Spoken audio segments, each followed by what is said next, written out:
Bonjour Gilles, Bonjour Chloé, comment ça va? ça va très bien, je te souhaite la bienvenue et je te remercie infiniment de bien vouloir partager ce que tu es ici. Ben, merci beaucoup de m'avoir invité, c'est un bonheur de répondre à cette invitation. Je ne vais pas commencer l'interview en te demandant qui tu es et ce que tu fais, mais je voulais déjà commencer avec toi par parler de ta manière d'être et qu'est-ce qui t'a amené à, à vibrer ce que tu es en fait de ne faire et de ne faire ton travail que par le cœur en fait. C'est ça qui m'intéressait. Est-ce que c'est depuis le tout début de ta vie ici ou est-ce que tu as eu un déclic?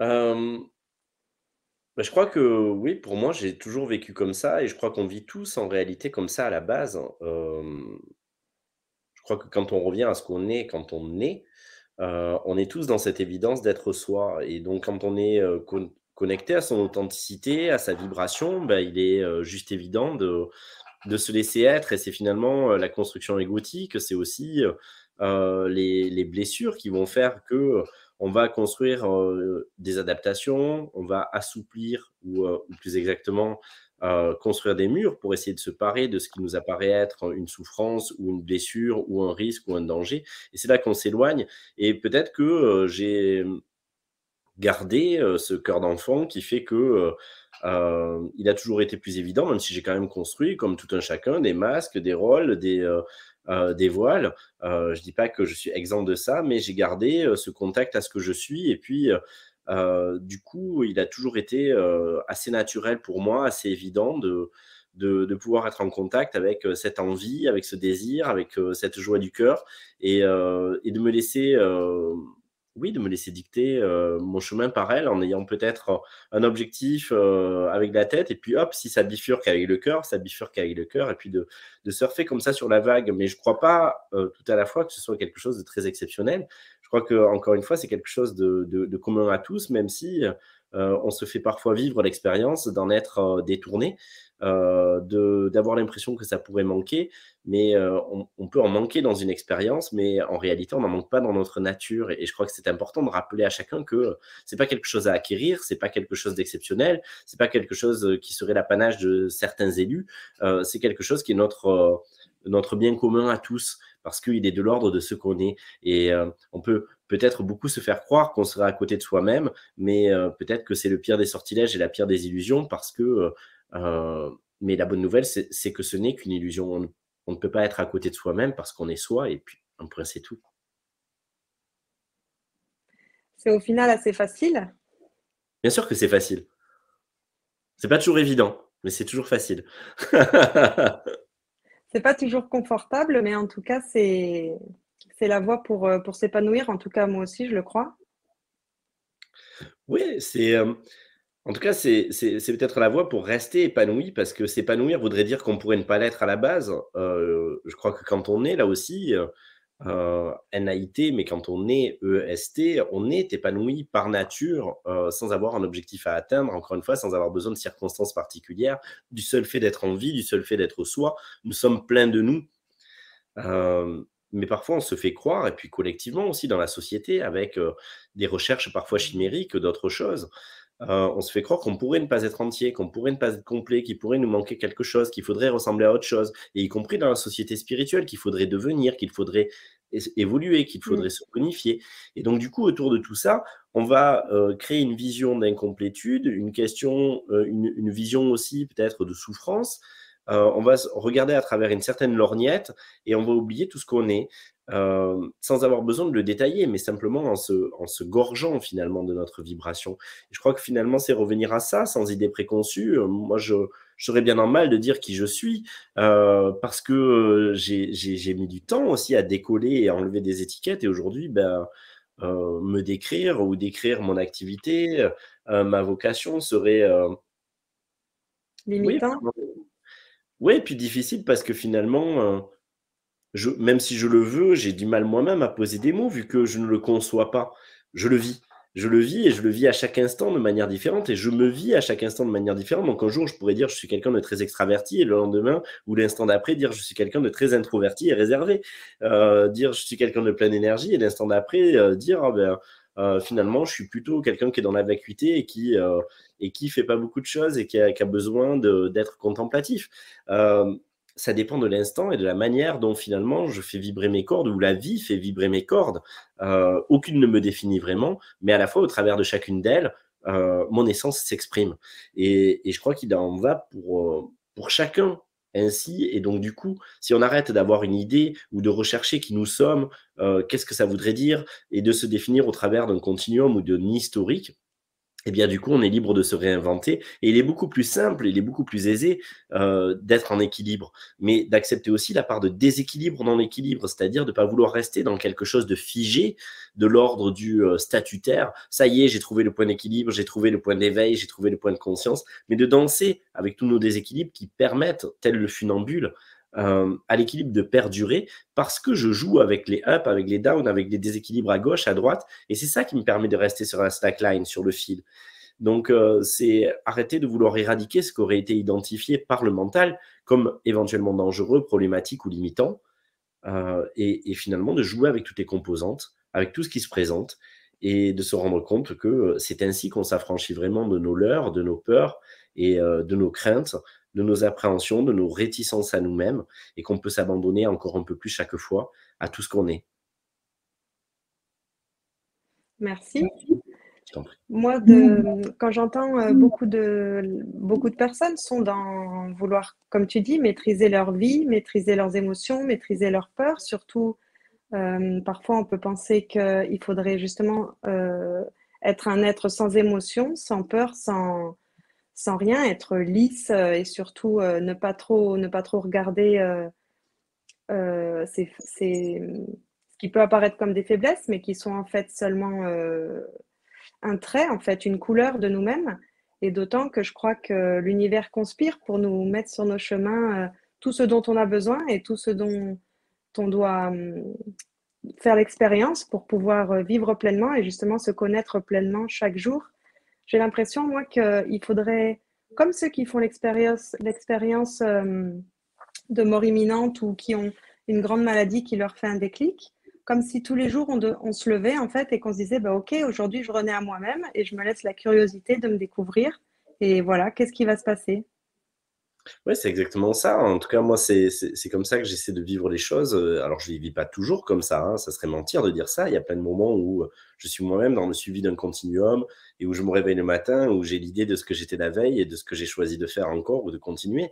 Mais ne serait-ce que l'espace d'un instant, c'est effectivement rentrer dans cet espace de virginité et effectivement se renouveler et laisser le champ des possibles s'ouvrir, notre fameux champ quantique, et, euh, et puis écouter la mélodie qui est là aujourd'hui, qui n'est pas la mélodie qu'on voudrait qu'il soit, qui n'est pas la perfection là où on voudrait qu'elle soit, ni là où notre mental pense qu'elle devrait être, mais finalement goûter à la perfection de ce qui est dans l'instant, un peu comme si, à la manière des molécules qui s'assemblent différemment, comme si avec exactement les mêmes composantes, à chaque fois on allait faire une nouvelle recette, et que donc du coup c'était une magie et un jeu, et une joie aussi de découvrir la forme que ça prend aujourd'hui. Et même si parfois la forme n'est pas conforme à nos attentes conscientes, parfois on voudrait incarner autre chose à cet instant avec notre tête. Mais pourtant c'est ça qui est là et c'est ce qui est parfait. Et effectivement, si on est à cette écoute-là, avec toutes les émotions aussi qui sont présentes et qui, à mon sens, effectivement, ne sont pas des problèmes. Ce qui est un problème, c'est la manière de les regarder, c'est la manière de les gérer aussi. Pourquoi les gérer? Et, et donc, du coup, se laisser être, se laisser vivre, quelque chose qui est connoté très négativement dans notre société. Ce qui ne veut pas dire ne rien faire, ce qui ne veut pas dire procrastiner, ce qui ne veut pas dire être marginal. Ce qui veut, et quand bien même ce serait le cas, ça ne serait pas un problème. Mais ce qui veut dire simplement laisser jaillir et laisser être la nature profonde plutôt que d'essayer d'être suradapté à quoi au final? Aux autres, au monde, et finalement se perdre encore un peu plus, alors que finalement, si le monde a besoin de quelque chose, eh bien c'est de nous, pas au travers forcément de nos actes, de nos militantismes, mais au travers de notre rayonnement, de notre énergie, peu importe ce qui nous fait rayonner. Et nos actes alignés seront la conséquence de notre rayonnement et ne seront pas les actes d'un sauveur, ils seront pas les actes de quelqu'un qui s'oublie et qui est dans le sacrifice. Les actes qui résonnent vraiment et qui construisent le nouveau monde, c'est les actes de ceux qui se sont accueillis complètement et se sont déposés en eux, et donc du coup, et qui se sont aussi parfois suffisamment oubliés pour mieux se trouver. Donc s'oublier, c'est aussi accepter de rompre avec l'idée qu'on a de soi, avec l'image qu'on a de soi, euh, pour mieux laisser le soi nous surprendre et nous cueillir. C'est vrai. Je ne sais pas si tu partages cette idée avec moi, mais moi, de ce que je ressens par rapport à la période actuelle, en plus, les 2 dernières années qu'on vient de vivre, ça nous a forcés à être confinés, du coup, à être bloqués à l'intérieur de nos maisons pour beaucoup de gens. D'autres ont pu sortir un peu plus. Du coup, ce que je ressens moi, c'est que il faut s'écouter à l'intérieur, regarder sa propre boussole, regarder vers le soi, vers notre soi profond pour savoir quelles sont nos aspirations, pour faire le vide aussi par rapport à tout le remplissage qu'on peut faire avec les réseaux sociaux, avec les pensées, avec le tumulte ambiant. Et pour moi, cette introspection, mais qui n'est pas du tout une associabilité, elle est nécessaire et c'est par là qu'on fait, en faisant l'harmonie et en acceptant toutes les parts qui sont en nous et du coup en se regardant à l'intérieur d'abord. Ensuite, on peut projeter cette vibration, puisque tout est énergie et vibration, vers l'extérieur. D'ailleurs, on ne projette pas, ça se fait naturellement. Est-ce que tu peux nous en dire un peu plus si tu es d'accord avec moi ou me dire ce que tu en penses sinon? Oui, je suis assez d'accord. D'ailleurs, j'avais fait plusieurs lives qu'on peut retrouver sur mon Instagram, sur mon YouTube, où je parle notamment de ça, dans des lives guidance que j'ai beaucoup fait plusieurs fois par semaine pendant le premier confinement, etc. Et où je pense qu'effectivement, ça a été une opportunité de revenir à nous-mêmes parce que finalement, on a perdu notre centre, on est tellement happé et on sait combien en plus la vitesse des réseaux sociaux, etc. Et de cette tendance qu'on a à aller vers l'extérieur vient taper directement sur notre cerveau reptilien et limbique et absolument pas sur le néocortex. Donc, on n'est pas du tout sur une capacité d'analyse de ces données-là. On prend les choses plein fer sur le plan émotionnel et surtout, on est dans une fuite en avant et dans une course. Après quoi, on ne sait pas, après du vent, après du vide, et il était impérieux de pouvoir revenir à son propre centre, et c'est une merveilleuse opportunité qu'on s'est offerte, que la vie nous a offerte pour cela. Alors après, on peut lutter contre, on peut essayer de fuir ou de combattre l'expérience, mais finalement, on ne fait que la proroger. Et puis, si finalement, on se saisit vraiment de ça, alors on peut repartir d'autant plus dans la vie, dans les échanges, dans les partages, mais en ne perdant plus notre centre, en n'étant plus en orbite autour de notre astre, ni en reflétant la lumière de notre astre comme le ferait la Lune, mais en devenant son propre soleil, c'est-à-dire en se remettant au centre de notre propre système solaire, univers, galaxie, et se mettre à régner, c'est-à-dire retrouver notre souveraineté, qui n'essaie pas de prendre le pouvoir sur l'autre, mais qui retrouve son pouvoir sur soi. Et à la fois, bien sûr, c'est un examen de conscience qui est impérieux, je crois, de regarder, plutôt que de partir tout de go sur changer le monde, changer les autres, regarder tout ce qui en nous crée cette réalité et en prendre sa part, parce que on a beau dire ça depuis toujours dans le monde spirituel, je trouve que finalement, ça va quand ça concerne les autres, mais finalement, peu de personnes prennent vraiment la responsabilité de leur propre création. Et on entend parfois des discours très dichotomiques et très duels qui voudraient qu'il faut combattre certaines parties qui seraient involuantes ou qui seraient l'ancien monde. Mais l'ancien monde, il se vit autant en nous que le nouveau monde. Et c'est pas parce qu'on prône un nouveau monde, c'est pas parce qu'on l'espère, c'est pas parce qu'on y croit qu'on le raisonne eux et qu'on le vibre donc. Et donc, ce moment de retour sur soi, de repli, mais d'examen de conscience, était, à mon sens, une bénédiction pour nous permettre de voir toutes les parts, aussi petites soient-elles, en chacun de nous, et moi y compris, qui participent à alimenter encore une vision ancienne, qui perdure dans le présent et qui a sa raison d'être tant qu'une partie de nous résonne avec ça. Et donc, du coup, c'est un travail très, très intéressant de retourner à l'intérieur et de pouvoir non pas infléchir ces parts, mais déjà les accueillir et les réintégrer pour qu'elles retrouvent par elles-mêmes leur axe, simplement parce qu'on les aime dans ce qu'elles sont, pour ce qu'elles sont et pas pour ce qu'elles nous donnent. Et tout d'un coup, les bascules peuvent se vivre, parfois à la manière d'une gestation avec plus ou moins de temps. Et de la même manière que c'est un travail fantastique d'être dans l'échange et dans les jeux de miroir à l'extérieur, pourvu que, encore une fois, on y pose la conscience. Et je crois que la clé, elle est toujours là. Et que peut-être ce qui a fait la différence et qui a généré ce besoin d'un retour sur soi, c'est que dans l'effervescence et dans le rythme actuel, euh, les personnes, collectivement, en fait, on n'avait plus le contact à notre perception, à notre résonance intérieure. Tout allait tellement vite que finalement on était pris comme d'un tournis et qu'il était, important de pouvoir revenir à cette souveraineté. Qu'est-ce que je veux vraiment? Qu'est-ce que je vibre vraiment? Est-ce que je suis en accord entre, ma volonté, mes aspirations et ce que je résonne et ce que j'irradie, ce que j'émane? Quelles contradictions peuvent se jouer entre, les valeurs que je porte et la manière dont je me vis? Qu'est-ce que j'ai pas encore remis en cause et qui pourtant, n'est qu'un leurre supplémentaire et qui peut-être, fait une obstruction à la libre circulation, de l'énergie et de la vie en moi et dans le monde. De quoi puis-je me détacher encore? Hem, Qu'est-ce que je peux mieux accueillir? Y a-t-il quelque chose à éviter, à craindre ou à fuir? Dois-je combattre? Et après quoi je cours. Et je crois qu'une fois qu'on s'est posé toutes ces questions, parce que derrière tout ça, il y avait aussi, derrière cette fuite en avant, la nécessité d'être toujours en mouvement et d'avoir l'impression de vivre parce qu'on est dans le mouvement, parce qu'on fait.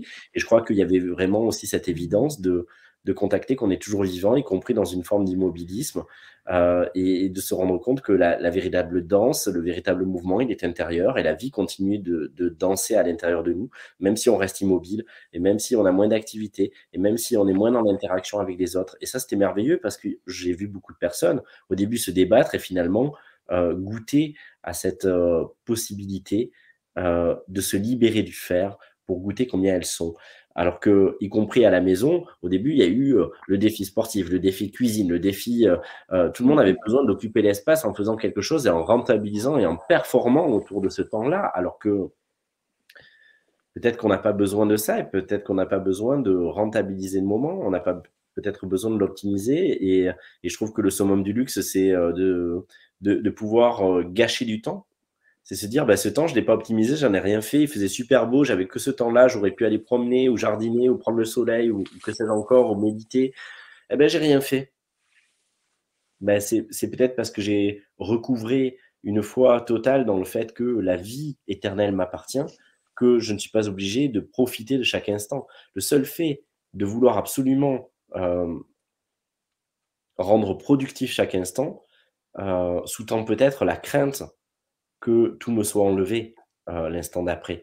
Et donc, cette forme de complétude, de tranquillité, d'équanimité, hem de sérénité qui me dit: «Ben, finalement, voilà, je peux prendre les choses comme elles viennent et je suis pas obligé d'être toujours au taquet, je suis pas obligé d'être toujours bien, je suis pas obligé, de tout vivre de la meilleure façon qui soit» et quelque chose qui me libère de, peut-être mes propres dictats et qui, participe, à me rendre libre d'être moi. Et donc en cela, je te rejoins totalement sur les bienfaits de cette période, mais de toute façon, moi je vois des bienfaits partout. Je te le partageais avant, j'ai le Covid là et je te disais: «Oh, c'est une grâce et tout, je me sens voilà, bah, oui, j'ai des symptômes et cetera» et tout à la fois, je me sens, aussi, béni et chanceux de vivre cette expérience dès lors que, je choisis de l'accueillir et de ne pas y résister, eh bien, j'y trouve aussi des trésors. Je crois que c'est toujours une question de regard, une question de comment on entre en interaction avec la chose et pas simplement de la donner prise isolément à l'extérieur. C'est qu'est-ce qu'on choisit d'y mettre? Oui, et ça, je trouve que c'est un switch qui est vraiment intéressant, le fait de voir tous les événements de la vie de manière positive. Alors, j'ai l'impression que c'est un mix entre avoir une foi dans le sens de la confiance, sans mettre de religion ou de spiritualité derrière, mais juste la confiance que chaque événement est là pour nous faire grandir, comme on arrose une plante en fait. Et, et j'ai l'impression qu'il faut aussi, d'un autre côté, accepter que bah, si demain on se réveille pas, et ben aujourd'hui il faut le faire à fond quoi. Et du coup, il faut prendre tout ce qu'il y a à prendre et qu'au final, si on n'était qu'une conscience pure ou si on n'était pas là ou si on était notre meilleure version de nous-mêmes, eh ben, on prendrait tous ces événements à la légère et puis dans 10 ans, même les plus terribles événements, on se diront ah bah ils m'ont fait pousser cela aussi. Oui, hem,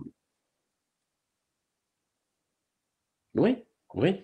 De toute façon, oui, je crois que ce qui est important, c'est effectivement de retrouver une forme de légèreté. On est très grave pour rien, quoi. Alors que la gravité, pour moi, finalement, c'est que la loi, de la gravité au sens physique du terme, c'est le fait que les choses vont finir par redescendre, comme la fameuse pomme de Newton. Et à un moment donné, c'est revenir à ça. Notre essence finira par s'incarner complètement, tôt ou tard. Et finalement, si on a une seule chose à faire, c'est pas entraver. Et effectivement, je crois que personnellement, les personnes que j'ai identifiées comme étant les plus grands maîtres ou les plus grands sages qui ont pu m'enseigner, m'inspirer, me porter, sont des personnes qui ne ressemblent pas aux postures qu'on retrouve souvent dans la spiritualité. C'était des personnes qui étaient joviales, qui étaient joyeuses, qui faisaient tout et n'importe quoi et qui n'étaient pas du tout dans une posture de gravité et de solennité et qui singeaient le sacré, mais par contre qui voyaient tout comme sacré et qui étaient des véritables enfants et qui pouvaient s'amuser de tout, y compris de ce qui pouvait paraître dramatique. Et ça, moi, ça me parle parce que je crois que le sacré, il peut être partout, et y compris quand on est potache, et y compris quand on joue avec la vie, et y compris quand on est futile, en apparence en tout cas. Et parfois, il est absolument impérieux de ne pas chercher à être utile ou chercher à être profond. Et parfois, la profondeur, c'est de là aussi qu'elle vient. Et je crois qu'en voulant incarner ça, parfois, on est tellement dans la posture qu'on n'y est pas du tout et on s'en rend même pas compte. Et ça, c'est les pièges aussi de l'ego spirituel parfois, où on va tellement vouloir incarner quelque chose, vouloir être conforme à une image qu'on ne se rend pas compte qu'on s'est soi-même déformé, mais qu'on est à côté de nous-mêmes. Et donc, du coup, euh, c'est une véritable résolution, résilience aussi, de retrouver cet espace où j'ai le droit d'être dans tous mes états, y compris ceux qui apparaissent moins reluisants et pour autant qui sont tout aussi parfaits. En tout cas, moi, c'est ce que j'enseigne, c'est ce que je partage dans mes séminaires, dans mes masterclass, etc. C'est cette autorisation-là, et c'est vrai que je boude pas mon plaisir de parfois sentir que mon discours libère et autorise certains à être eux dans tous leurs états, parfois choque, parfois fait que certaines personnes se détournent parce que certains aspects leur allaient bien, mais dès lors que je montre un autre aspect de moi-même, eh bien ça va pas leur convenir, ou ça va les heurter par rapport à leur projection de ce que serait un être spirituel ou un thérapeute ou un enseignant. Et j'en ris volontiers. Et même si ça se fait aux dépens de ma personne en l'occurrence, je n'ai aucun état d'âme autour de ça, parce que je crois que ce qui est important, c'est non seulement que moi je sois moi et que je sois en paix avec le fait d'être moi, mais c'est aussi, et j'en suis convaincu, le fait de permettre inconsciemment à l'autre d'être lui aussi. Et même si c'est l'effet dans 2 mois, 6 mois et que je ne le vois pas, le seul fait d'avoir été moi-même et d'avoir été en paix avec le fait d'être moi-même permet à l'autre, au moment venu, de prendre son propre chemin de traverse et d'assumer d'être soi. Et donc pour moi, c'est cette autorisation qu'on se donne les uns les autres, plutôt qu'au contraire de se mettre dans des ornières et dans des sillages précis de ce qu'on devrait incarner avec nos projections, qui permet collectivement au monde de prendre un nouvel essor. Et est-ce que justement, je rebondis sur le fait que la seule chose qui t'est nécessaire, c'est de rayonner, en fait, de rayonner ton être au final. Est-ce que dans ton parcours, parce que c'est vrai qu'il y a beaucoup de gens qui se retrouvent seuls un petit peu dans leur prise de conscience à un moment donné de leur vie par rapport à leur entourage ou par rapport dans leur travail, ceux qui ont envie de changer des choses dans leur vie.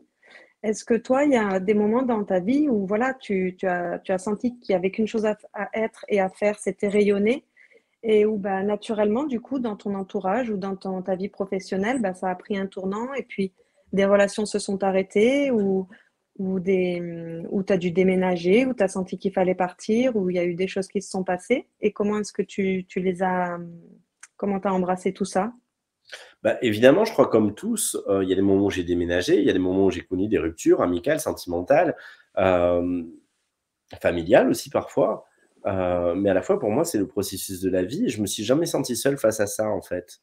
Mais déjà parce que je crois que justement, j'ai évité, pas évité avec ma tête en voulant l'éviter, mais je suis pas tombé dans l'écueil de considérer que j'étais esseulé ou qu'il y avait un problème face à ça ou que les autres devraient penser pareil que moi. Finalement, le rayonnement, moi, je le vois pas qu'au travers du spirituel. Par exemple, tous mes amis ne fréquentent absolument pas les milieux spirituels et seraient bien en mal, par exemple, de dire ce que je fais concrètement. Parce que moi-même, je leur en Mm. parle pas et parce que eux, ça les intéresse pas. Mais par contre, c'est des gens qui rayonnent et c'est des gens qui rayonnent avec ce qu'ils sont, avec leur monde, avec leur propre univers. Et donc, du coup, j'ai toujours dansé avec la vie, c'est-à-dire que quand j'ai senti que les choses trouvaient leur terme, eh ben, c'était OK pour accueillir que ça trouvait leur terme, que la relation trouvait le terme, même si derrière, le sentiment d'amour restait là et lui est éternel. Et donc, du coup, par contre, je ne me suis jamais séparé, ni amicalement, ni amoureusement, en étant dans un conflit, en étant dans le fait d'avoir besoin de détester l'autre. Non, ça s'est toujours fait en harmonie, et en se disant, bon, mais voilà, on sent qu'on arrive au bout de ce qu'on avait à s'apporter, et c'est merveilleux, c'est aussi la victoire de cet amour.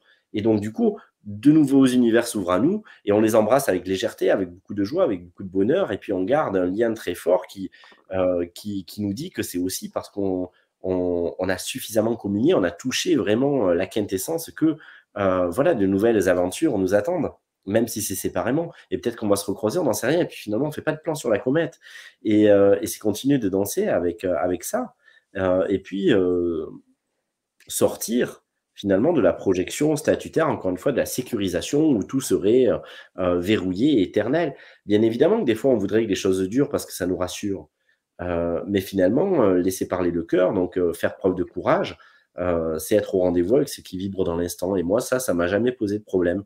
C'est-à-dire que j'ai je peux être très réfléchi sur certaines choses et à la fois ce qui pousse en moi, ce qui naît en moi, ce qui vibre en moi à l'espace d'un instant, je peux pas faire autrement que de le suivre. Ça m'est arrivé un matin de me réveiller il y a 3 ou 4 ans.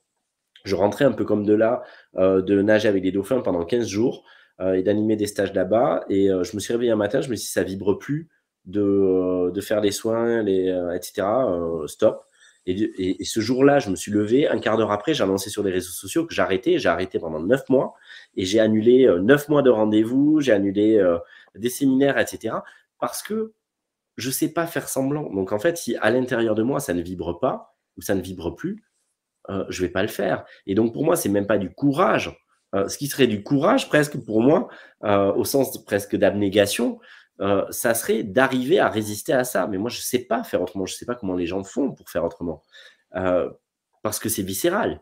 Et donc, euh, et donc, du coup, les changements, je ne les vois pas non plus dans le sens de ah, tiens, il faut se séparer de quelqu'un ou de quelque chose. Je le vois plutôt dans le aller vers, je le vois dans le champ qui s'ouvre, je le vois dans la vie qui continue de se dérouler, dans les bénédictions qui viennent. Et bien sûr, ça nous demande de quitter un point, euh, mais ce point, on n'y est pas forcément attaché. On peut l'aimer, mais on n'est pas forcément obligé d'y être attaché. Et si on y est attaché, ben, ça nous fait travailler le détachement. Et donc, c'est parfait ainsi aussi. Je ne dis pas que c'est toujours simple, je ne dis pas que c'est toujours évident, mais c'est aussi ce que la vie nous apprend. On dit que quand on a des racines, on peut voyager partout. Ben là, c'est pareil, c'est finalement pouvoir être, non pas un électron libre, mais en tout cas, pouvoir graviter partout, parce que nous sommes notre propre pilier, notre propre structure et notre propre axe. Et c'est ça, je crois, qui fait la différence. Moi, j'ai longtemps cherché un axe ailleurs, mais finalement, j'ai trouvé mon axe en moi. Et à partir du moment où l'axe est là, on peut tout vivre.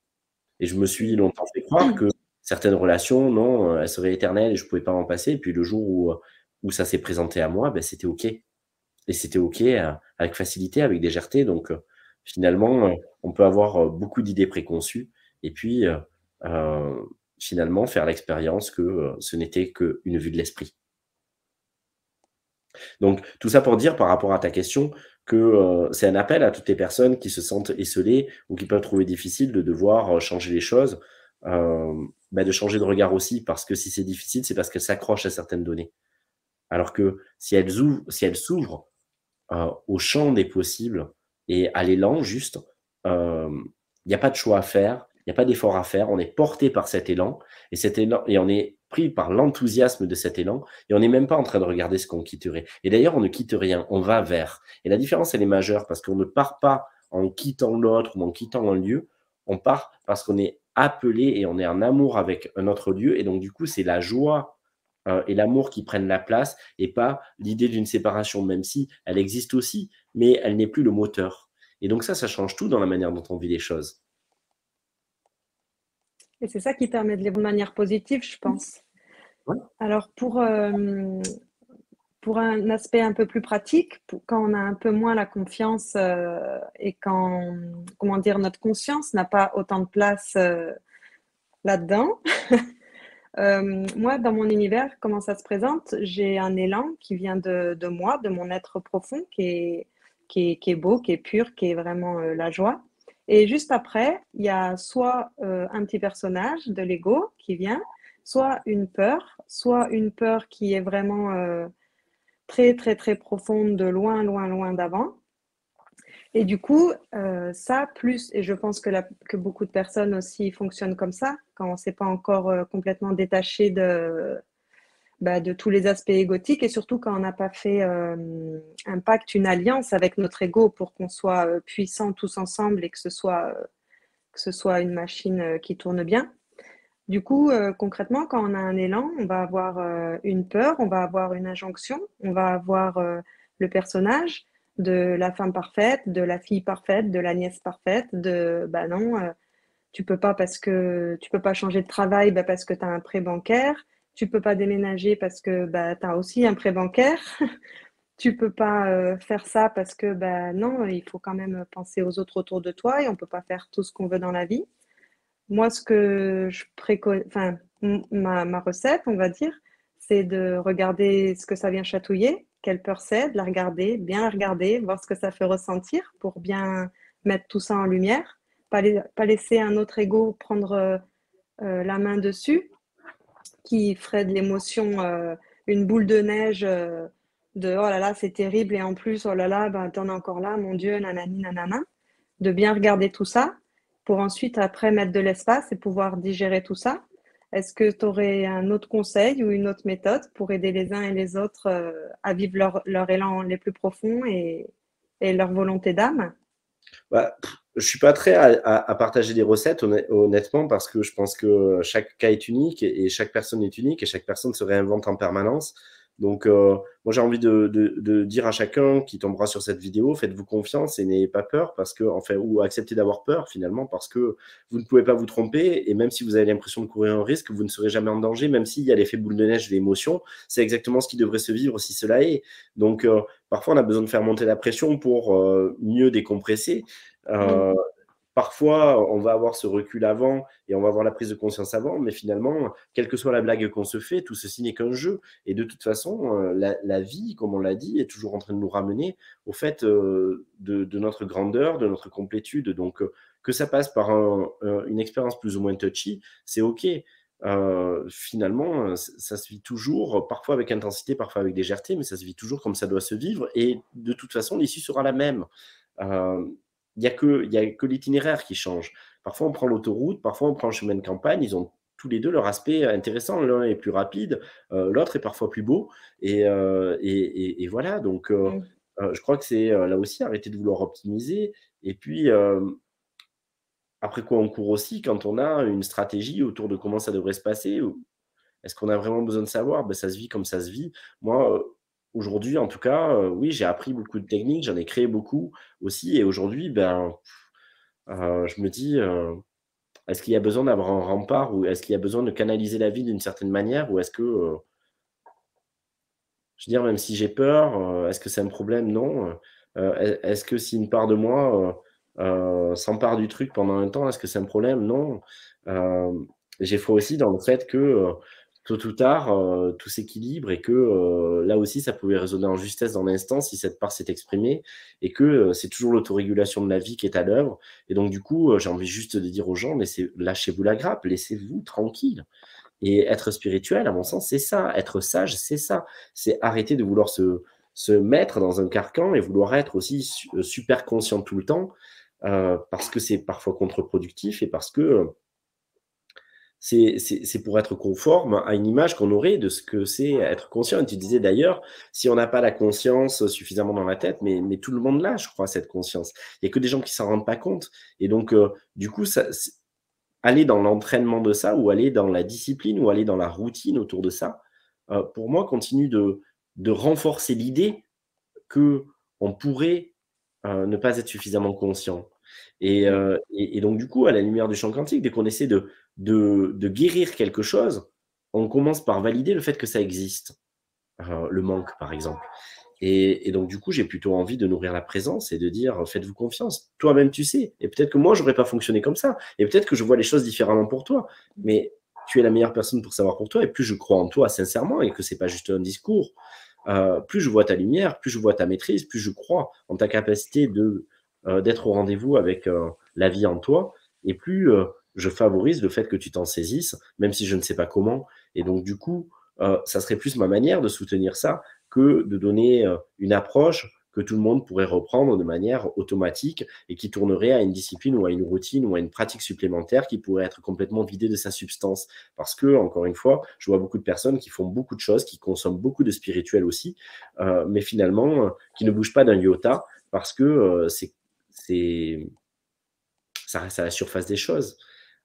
Et que finalement, à l'inverse, peu importe ce qu'on fait, y compris quand on n'y colle pas l'étiquette spirituelle, on peut avoir une magnifique prise de conscience ou un cheminement intérieur en allant pêcher, en faisant du vélo ou en faisant de la couture ou enfin, je voulais dire du macramé parce que je pensais à une personne qui faisait des créations comme ça et pour qui c'était une véritable méditation et qui lui permettait d'éclaircir, bref, ses pensées. Et donc voilà, et dès lors qu'on sort justement de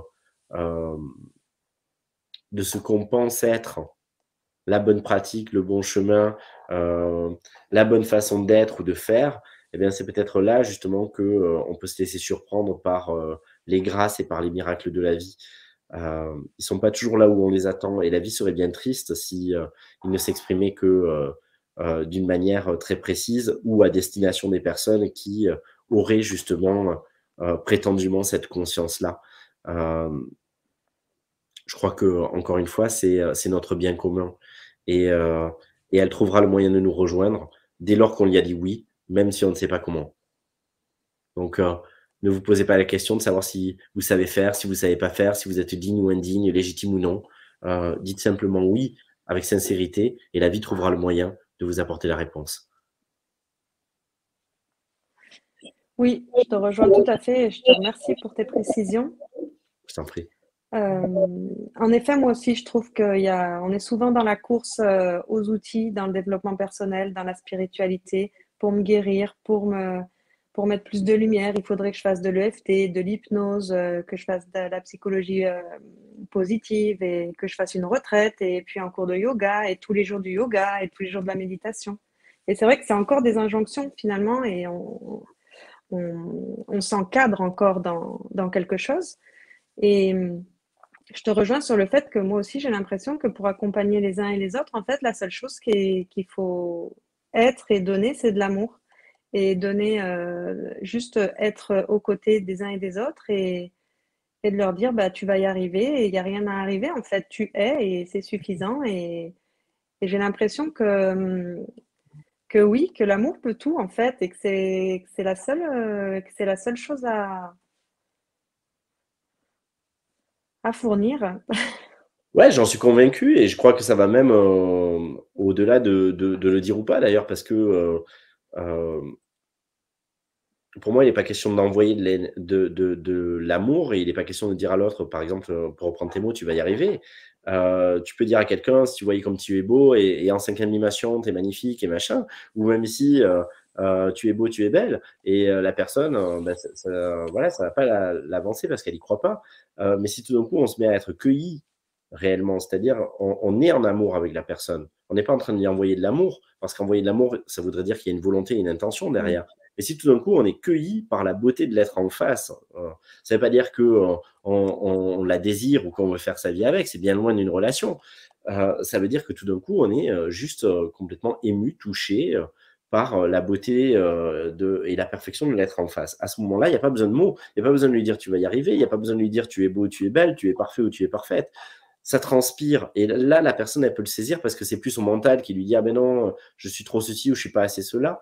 Tout d'un coup, elle va se synchroniser à nous et elle va se synchroniser à sa propre beauté au travers de nous parce qu'on s'en fait le miroir de lumière et ça, effectivement, à mon sens, c'est tout ce qu'on doit retenir pour accompagner une personne et le reste. Ça peut être des habillages qui sont facilitants, qui peuvent avoir des aspects positifs, mais qui ne sont que des plus, mais qui ne sont pas le fond. Et si on n'a pas le cœur du cœur, eh ben, finalement, ça n'aura qu'un moindre effet. Donc, c'est effectivement revenir à ce pilier-là, qui n'est pas j'envoie, parce qu'encore une fois, si j'envoie de l'amour, c'est que je pourrais penser qu'il vient à manquer ou qu'il y aurait quelque chose à corriger. C'est je tombe en amour, je suis amour tout d'un coup.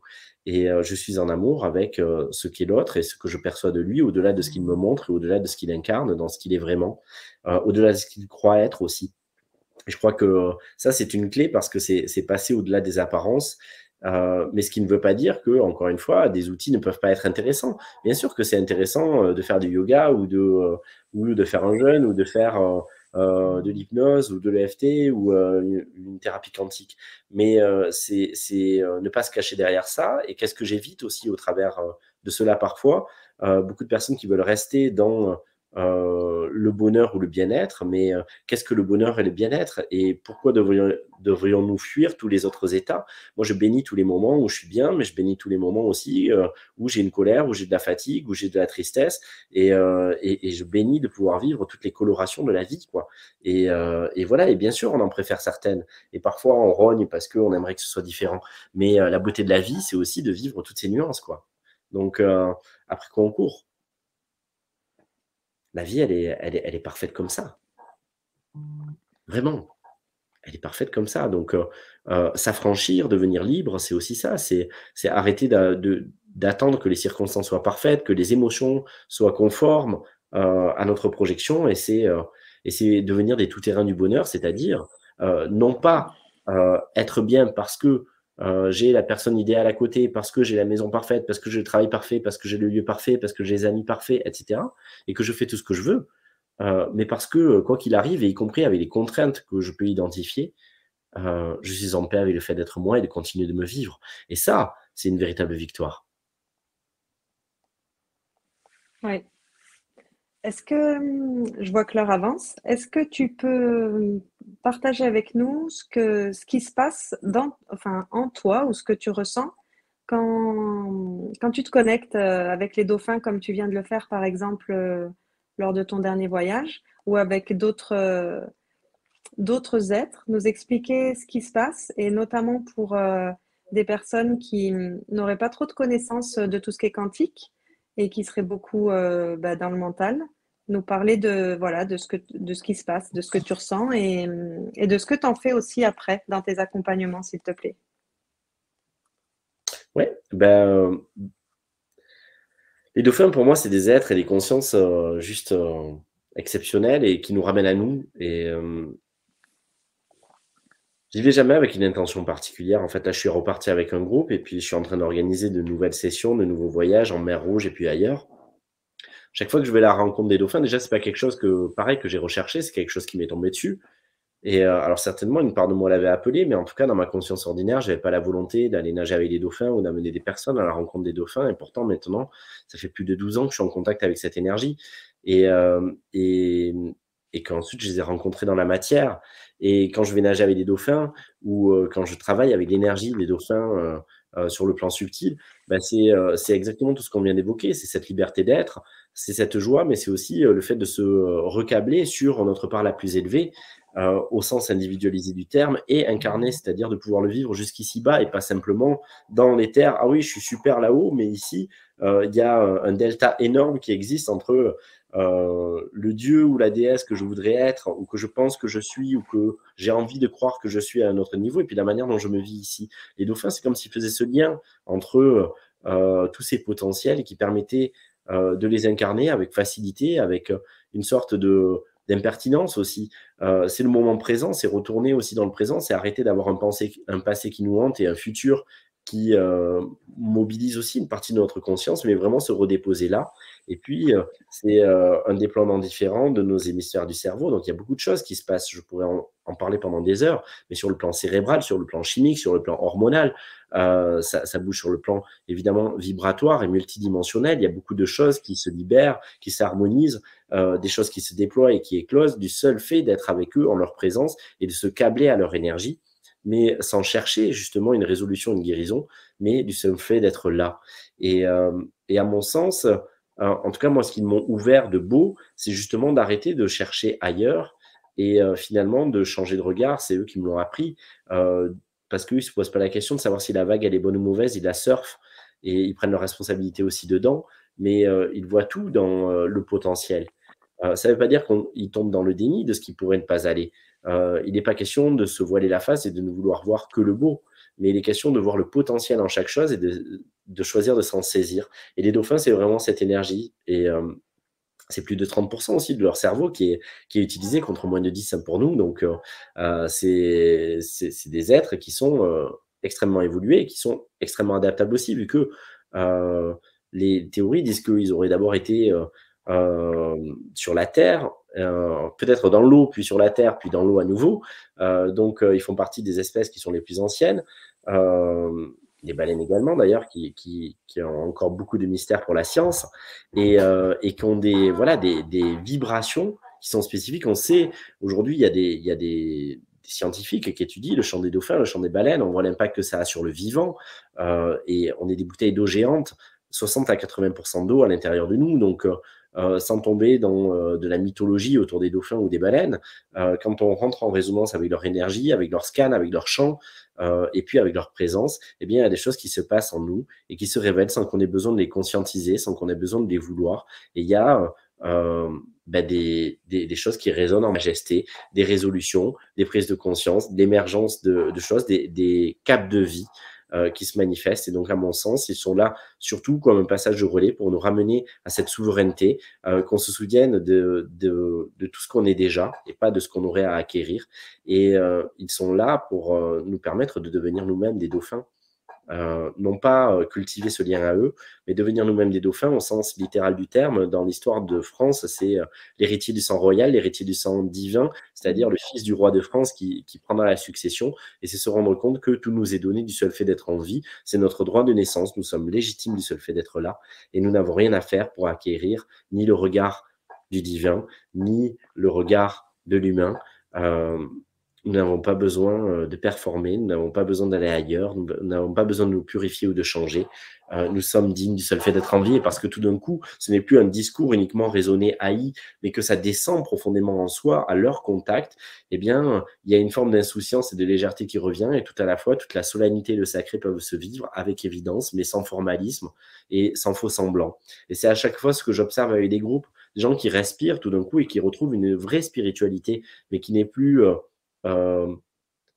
drivés par des préceptes extérieurs, qui retrouvent leur véritable nature, qui se détachent de certaines souffrances qu'ils colportaient et qui se rendent compte que finalement c'était qu'un fantôme et que ça fait longtemps que c'est mort tout ça, et qui renaissent à ce qu'ils sont vraiment, même si c'était des parts d'eux qu'ils avaient laissés sur le bas-côté de la route depuis des années.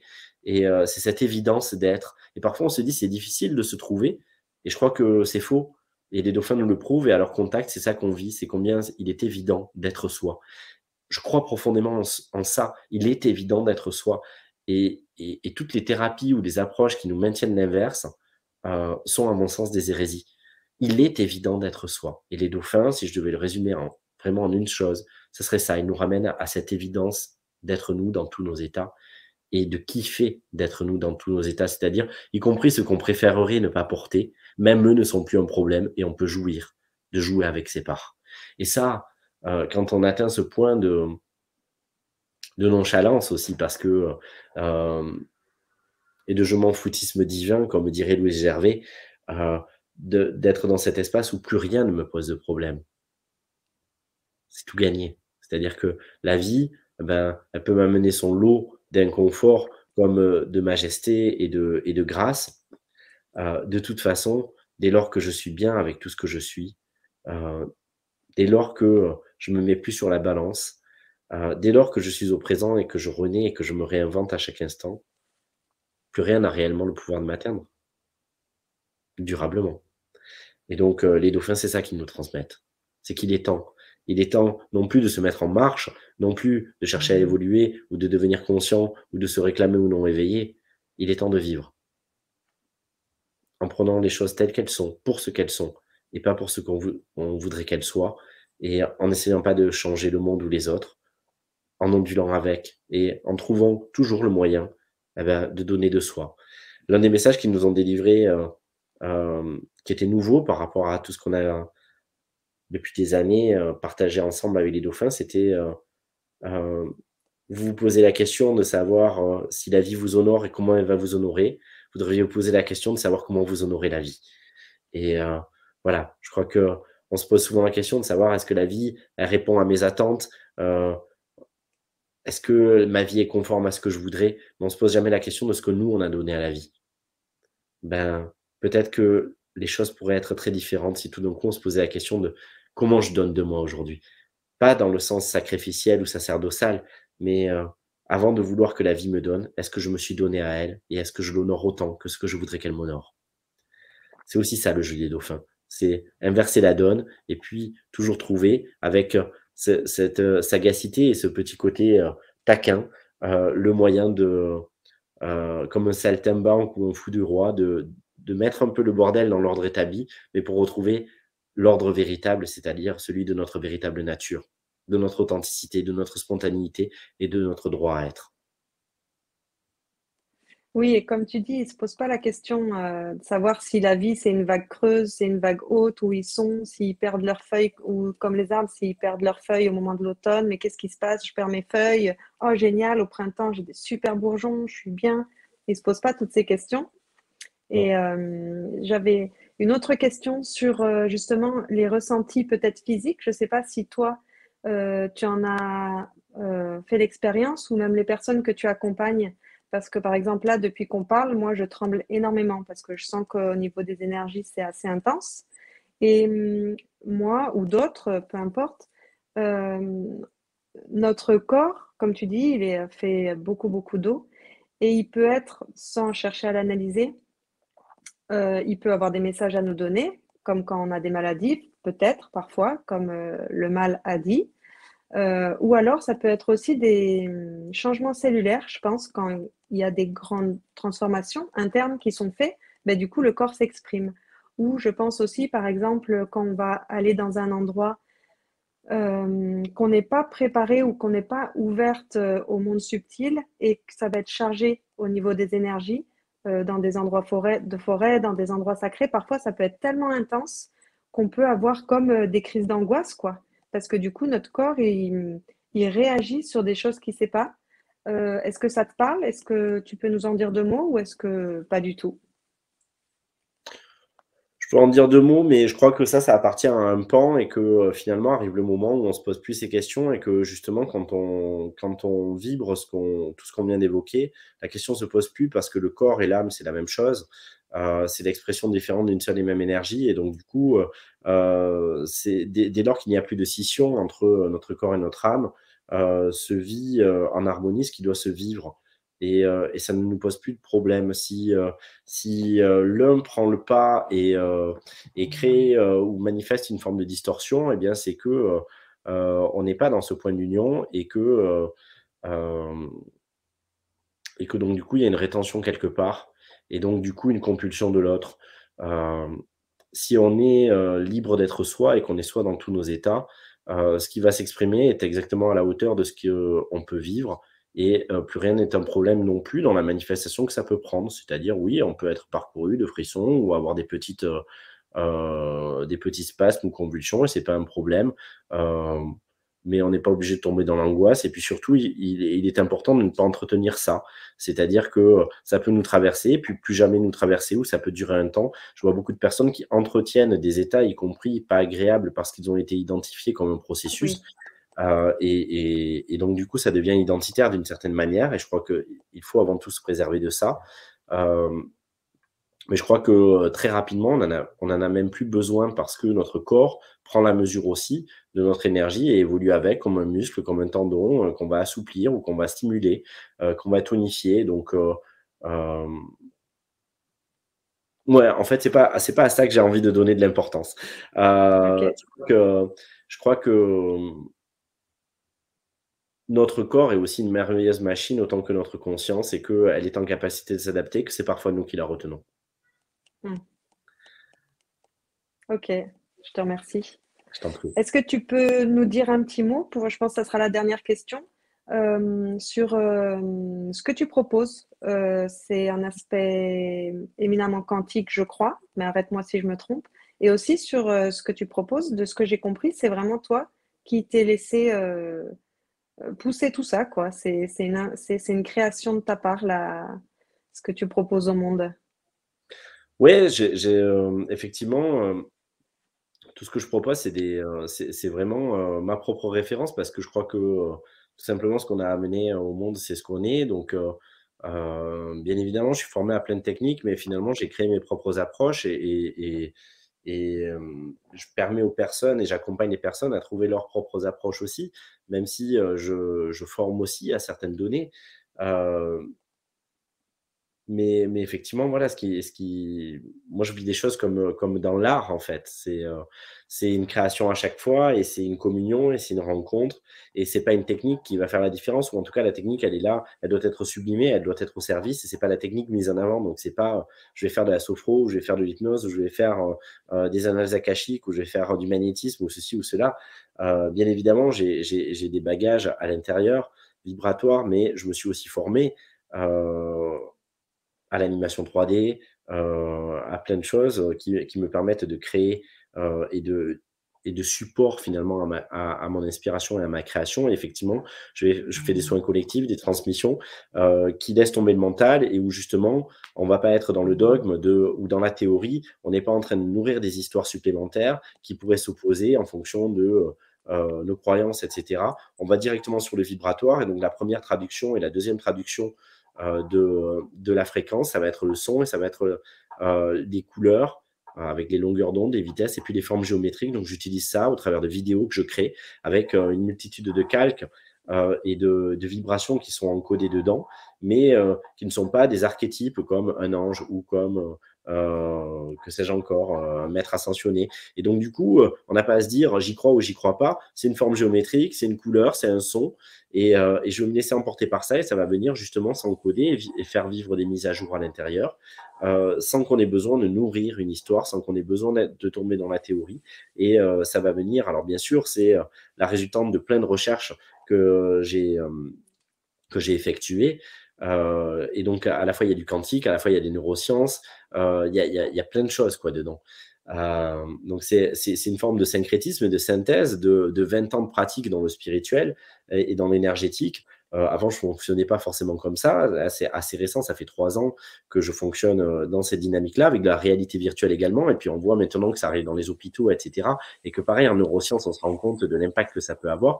Ben, moi, ça fait 3 ans aussi que je l'utilise avec un autre cadre, et c'est pas forcément pour les phobies, etc., mais plutôt dans l'axe de développer les potentiels. Je pense qu'on a aussi assez travaillé sur les guérisons, et puis ça ne veut pas dire qu'il n'y a pas de guérisons qui ne vont pas continuer de se faire de manière indirecte, mais je pense qu'on peut poser le curseur sur notre lumière, sur notre souveraineté, sur tout ce qu'on a à déployer et qui est déjà là, plutôt que sur ce qui serait à acquérir ou à libérer. Et donc, du coup, mon axe de travail, il est beaucoup sur ça, sur stimuler ce qui est déjà là, plutôt que sur ce qui serait à résoudre. Et tout ça au travers de choses assez ludiques qui vont pouvoir toucher chacun avec son propre référentiel. Et donc, au travers de soins à distance, transmission à distance, en ligne, langage galactique, séminaires, voyages aussi, où à chaque fois, c'est une création différente, des vidéos, des sons, du fun, de la fête aussi et de la célébration, parce que ça fait aussi profondément partie de ce que je suis. Et voilà, d'échange, de partage et de communion. Euh, voilà, en 2 mots, il y a tellement de choses que je propose que c'est vrai que c'est difficile d'en parler, mais on retrouve assez facilement sur les réseaux sociaux, sur Instagram, sur Facebook, sur mon site internet, les données. Mais en tout cas, voilà, c'est une expérience qui est assez inédite. Effectivement, dans le spirituel, on ne retrouve pas ça, à ma connaissance, ça n'existe pas ailleurs. Et c'est vrai que beaucoup de personnes me font le retour que, ayant baigné dans le spirituel ou commençant pour la première fois, ils ont des ressentis extrêmement forts et puis surtout des choses qui changent vraiment. Parce que souvent, on a tendance à se barrer, à vivre des choses fantastiques dans l'ailleurs, et puis quand on revient structurellement, ça n'a rien changé à notre vie. Et là, c'est tout l'inverse. On va vivre les choses dans le corps, et comme là, je vais faire des PK, des processus d'expansion de conscience assistés à Lyon la prochaine fois, d'ici quelques jours. Il y a des changements structurels dans la matière et des changements de cap et de vie aussi très marqués pour les personnes parce que finalement, ça vient changer vraiment sur cette ligne de temps, dans cette dimension-ci, et ça aligne vraiment toutes les dimensions en même temps. Donc, c'est quelque chose qui a un impact puissant dans l'incarnation et pas uniquement dans les corps subtils ou dans l'émotionnel ou dans les corps spirituels. Et à mon sens, c'est ce qui m'importe, c'est que ici, ça a un impact, mais à la fois pas un impact qui soit inhérent à notre volonté, c'est-à-dire j'ai un objectif, par exemple, c'est créer ça comme avec la loi de l'attraction, mais au contraire, réouvrir le champ des possibles et laisser la vie faire ce qu'elle avait à faire là où j'avais mis des obstructions. Et donc du coup, c'est un peu la sérendipité, c'est quand on fait une Mmh. merveilleuse découverte sans l'avoir vraiment recherché, en flânant et en étant, sans objectif particulier, ben là, c'est pareil. On va réouvrir les canaux et les champs, on va remettre de l'équilibre, de l'ordre et de la place et de l'espace disponible et pour accueillir la vie, sans douter que ce qu'elle va nous apporter est exactement ce qui est juste pour nous dans l'instant. Et donc, parfois, ça crée des bascules très fortes parce qu'on avait résisté à ça sans même s'en rendre compte pendant quelques mois ou années et donc, quand on réouvre le champ et qu'on permet en axe que ça se mette en place, eh ben, il y a un coup d'accélérateur dans la vie parce qu'on avait l'impression de ramer depuis un moment, mais en Mmh. réalité, on se refusait à ça sans même le savoir. Et donc voilà, et tout ça, encore une fois, avec le côté ludique. Et puis, j'espère très prochainement que ces mêmes données prendront encore un autre essor dans des formes de spectacles qui ne seront pas du tout dans des cadres spirituels et qui n'auront aucune étiquette, mais qui feront la même œuvre avec mes compositions à sentir, avec mes sons, avec mes vidéos, avec la réalité virtuelle, avec mes mots aussi posés, et qui sont une forme d'alchimie qui permettent une vraie expérience vibratoire immersive et qui prend tous les plans de l'être en compte, pour vivre ces bascules et se remettre au centre de notre propre univers. Eh ben, j'ai hâte. Je trouve ça super. C'est vraiment chouette de se laisser être, en fait, et d'avoir des choses qui se diffusent. Il y a rien à faire, en fait. C'est ça C'est ça. qui est très agréable et c'est pour ça que je voulais que ce soit toi qui initie les interviews sur cette chaîne YouTube. Je te Merci. dis un grand merci. Est-ce que tu aurais un petit mot de la fin pour tous ceux qui ont un doute encore à faire confiance à la vie? Acceptez votre doute.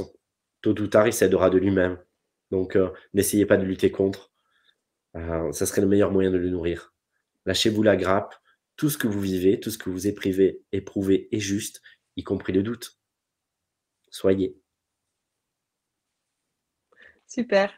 Eh ben, un grand merci, Gilles. Merci à toi.